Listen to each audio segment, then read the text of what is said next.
Английн зүүн уртлаар явган аялал хийсэн нэг гэр бүлийн тухай номын 3 дугаар хэсгийг ярьж байна. Үйл болоод найзындаа өвлжээд тэгээ үлдсэн замаар дуусгаар хавар гарч ирээд алхаж байгаа.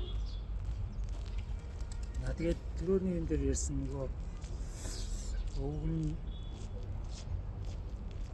бас нэг өвчтэй байсан.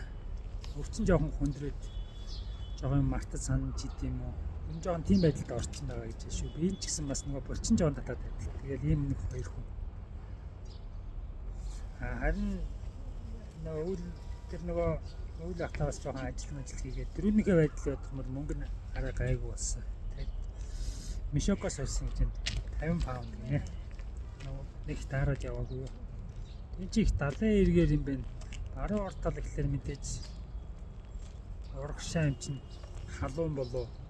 Тэгээд 70 эргээр урагшаа гэхэлэр би бас таамаглаж байгаа. Энэ бол энэ Англи ч юм уу Европын орнуудыг харахаар хойдолтой илүү хөгжилтэй, урагшаа жоохон хөгжил муутай байдаг. Байж магадгүй л гэж таамаглаж байна. Тэгээ явж исэн чинь нэг цэргийнхэн тааралдаад өө битгий зураг аваарай л.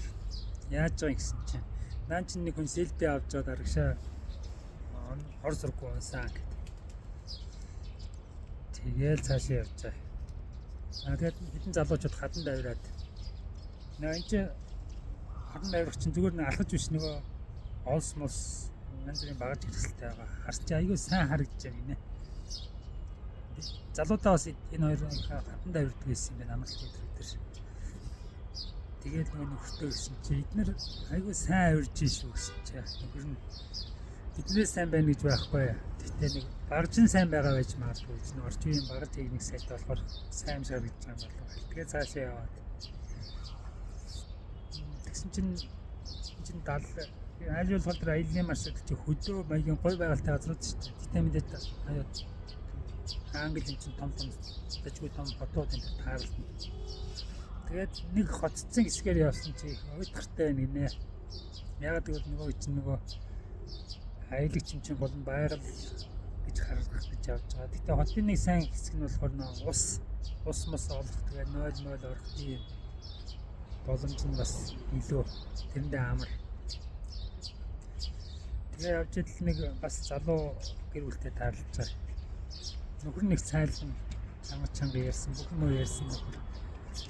Тэгээ ярианд нь автаад хэдүүлээ сайхан буу халж гад. Тэднэр нь бас үргэлжтэй аялалч юм чи. Тэгээ тэр газраар бол үргэлжтэй аялалч нэг хаалтаагүй гэж. Нэг хот ичсэн газар болохоор тэмхүү газар болохоор хүмүүс нэг тус мохсаар ч юм уу өнгөрөө явцдаг гэж магадгүй. Замдаа нөгөө аялын тэмдэглэлээ бас уншаал яваад байгаа.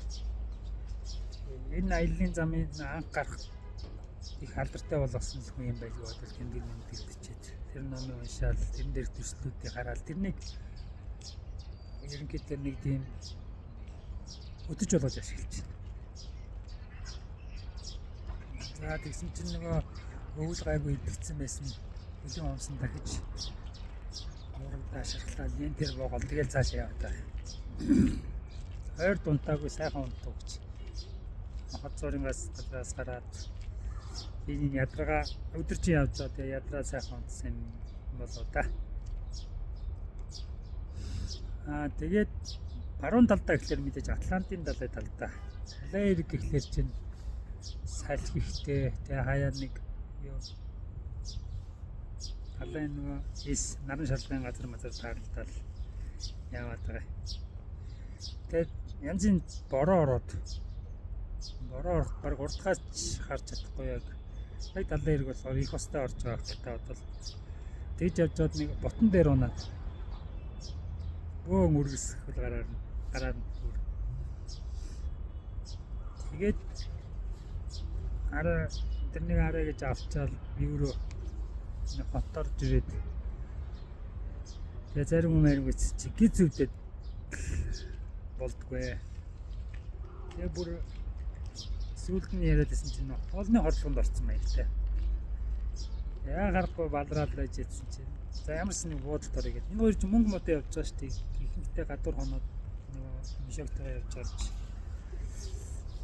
Бод дараа аавн 36 цаг унтсан. Тэгээ өглөө босоод яасан чинь аргагүй маргааш үдэн биш нөгөө төр өглөө нэг тийм нэг тэр хүн нэг зөнгөөрөө мэдэрч энэ да аюу гүйл гэж бариад бүр ядрагаанд орцсон байсан учраас хаа мэдхгүй унтчихсан. Игсэн ирнээл бас мөнгөндөөс над заваад нэг хоногоос илүү мөнгө байхгүй штэ гарын гээл яах гэ 2 хоног жоо мгил бас нөхөртөө уурлаад байгаа. Гүй мөнгө төгрөгийн асуудал яах онт тэгэл тэгэл нэг жоох дахиад нэг алд унтж байгаа л гараад камерт ингээ юуж байхгүй. Тэгээ гараа явсан чи тэр тэмхүү газруудаар ч юу байт юм бэ нэ? Далайн эргээр ч юм уу нэг ойн зах ч юм уу тийм үргэлжтэй айлгч зориулсан тийм тусгай газар байт юм байна. Жохон мөнгө төлөөд ээлнээ тэндээ цэгэрхэн мойлтой жид юм уу? Махна бараад унтчихаар. Тэгсэн чинь нөгөө тэр гавар үрдэ пик ямар цай байх. Тэгэхээр чи тэр гэж болохоор бодолд орохгүй учраас тэр бүр баларчаад яах вэ гэж хэлсэн чи ууланд амьдэрдэг. Тэр нууцаар амьдэрдэг. 10-20 хүмүүс байсан юм байна. Тэрний хоёр нь хот ирээд хоол хүнсээ аваад буцаж явж исэн машинтай. Тэгээ харамгцаа нөгөө хоёрыг хэлж яана л та. Нэг парк дотор л хоёлаа. Нөгөө хүүхэн ч бүр ядарч хөвчихсэн чинь сандал дээр хөвчихсэн юм байл гэсэн чинь ой та нар энд удаан хөвтөөд димэдэ одоо цагдаа ирээд та нарыг хөө штэ эртхэн аргаа олохгүй л гэсэн чинь харин ингээд ёо хордлоо мордлоо баларчаад байна гэсэн чинь за та хоёр ч тэгвэл онцгой газар ч ховор юм байна да бид нартэй очиод нэг хонч гэсэн нөгөө хэд нь л танихгүй ч гэсэн тэгэл болгоомжжсэн за дүүрчгээл нөгөө хоёрын машинд зугаа явчих. Тэгсэн чинь ой дотор 10 хориулаа бүр жилдээр амьдэрсэн юм да цагдаа магдаа тэр орон нутгийн мэдээ хөөе штэ. Тэгээд Жон Нуусыг тийм маягаар гал мал төлдөггүй чимээ мэмээ гаргахгүй бөөнөрөө явдаггүй гэж хөрхийд нэг хүмүүс байна. Яаж байгаа гэсэн чинь салин малин багтаа ажил хийдэг тэгэл ер нь хээрээр тэгж амьдэрдэг маягтай юм аа. Тэгээ энэ өгүүлбэр уншаад бас нэг гоё айтайгаа юм санагдсан юм болохоор нөгөө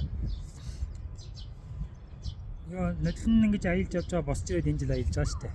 Тэр зөвхөн аяллаа л тухай тэр хоорондох амьдрал юм уу тэр нөгөө эргэж мэргэж хаяа дурсамж байна. Гэхдээ ерөнхийдөө яг аялалдаа ингэж төвлөрсөн ном юм байна. Энэ бас жоохон уншихад сонирхолтой